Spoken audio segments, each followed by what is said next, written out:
So I'm sitting here at the GDC with Lorne Lanning of Oddworld Inhabitants, and well, first of all, Lorne, what you're doing here? We still have our fingers in games. We're not running a game studio anymore. We didn't want to do that, but we're making films right now. As we still hold on to the game licensing for those films, we have to make sure that the games are going to get treated well and be what we would like them to be without having to build them completely ourselves. We signed a film development deal. We're in active development right now on our new universe, which is called Citizen Siege.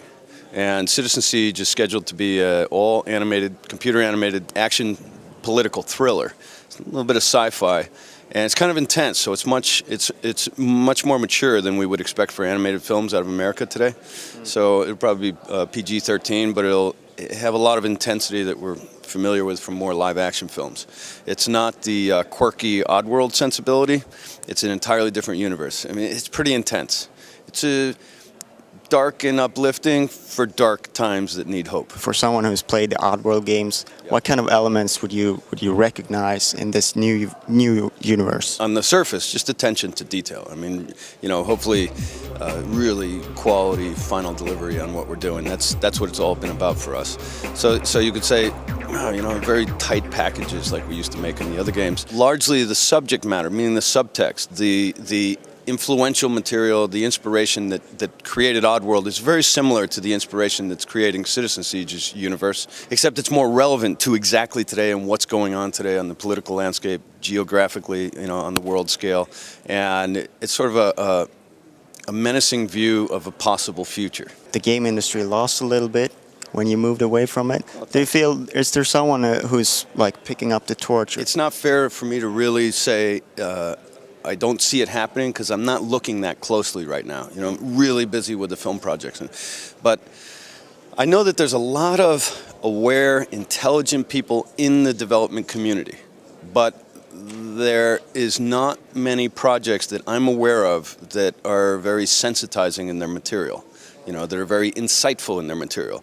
I think, with rising costs of development systems, incredibly high costs for game development, and middleware solutions that are lending themselves towards shooting and violence only, then I think we're going to see a lot more of that. So as far as I'm aware, I haven't really seen much that's sort of inspiring on that level, but it doesn't mean great games aren't being built. We were kind of unique in the game industry in that I didn't care about making any entertainment if it's not going to be what I care about in life, and so to separate the two is something I'm not interested in. And I know a lot of people in the game industry would like to be doing more material like that, but I think they're finding it very challenging to get financing for it. Independent games, you had some really cool stuff like Darwinia, a couple of years ago that was just wow, people just loved it. And I think games like that, they inspire in different ways, with what we'll see with other games that are coming out that are enabling people to have more control over the world they influence, like Spore, things like that. But there's no direct sort of subtext messaging in them as much as they're enabling people to have more personal power. And I think that's a really positive trend as well. Citizen Siege was actually designed as a game and movie at the same time.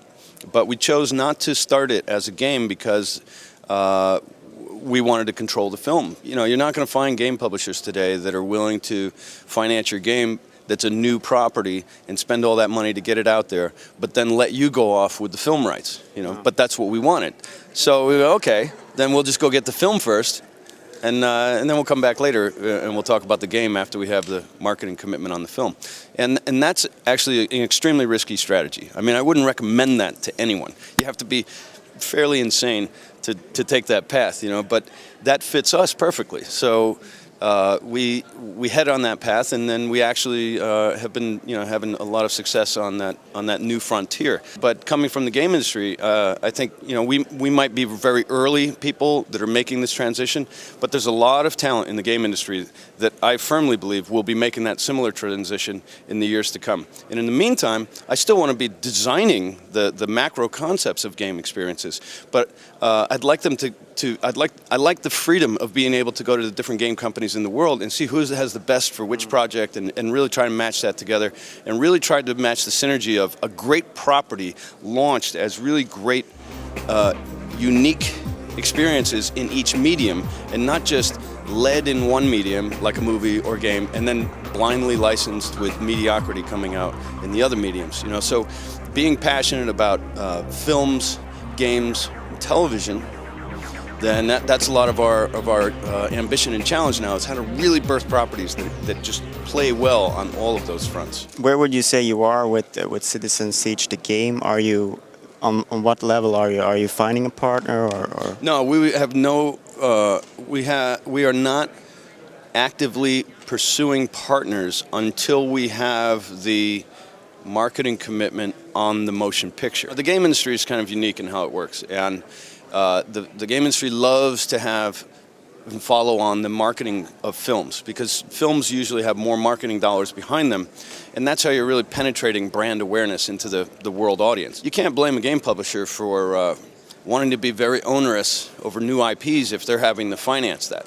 But at the same time, that's not very incentivizing to the creators, and we're all about the creators. The people that distribute the experiences we make, okay, but we're about the creators. We're about the creative forces, the artists, the designers, those that probably would treat their franchises a lot better than the corporate bureaucracies that tend to, just try to milk them on whatever fronts are possible.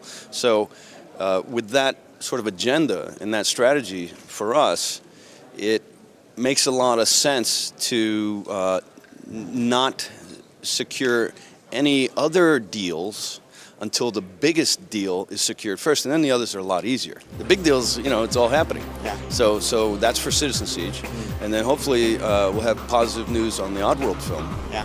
Which is we've been in talks about, and then we've got some other projects happening too that integrate game technology and linear entertainment, episodic entertainment. So we hope to have various announcements on various fronts shortly, but we definitely wanted to close the gap between the film world and the gaming world and the game technology applied to other forms of entertainment. So there's a lot of exciting things there, and I'm sorry I can't bring that many more details to them, but it's going great. Okay, I'd like to thank you for your time. Hey, my pleasure. Great to meet you. Great to see you guys. Yeah. Okay, bye-bye.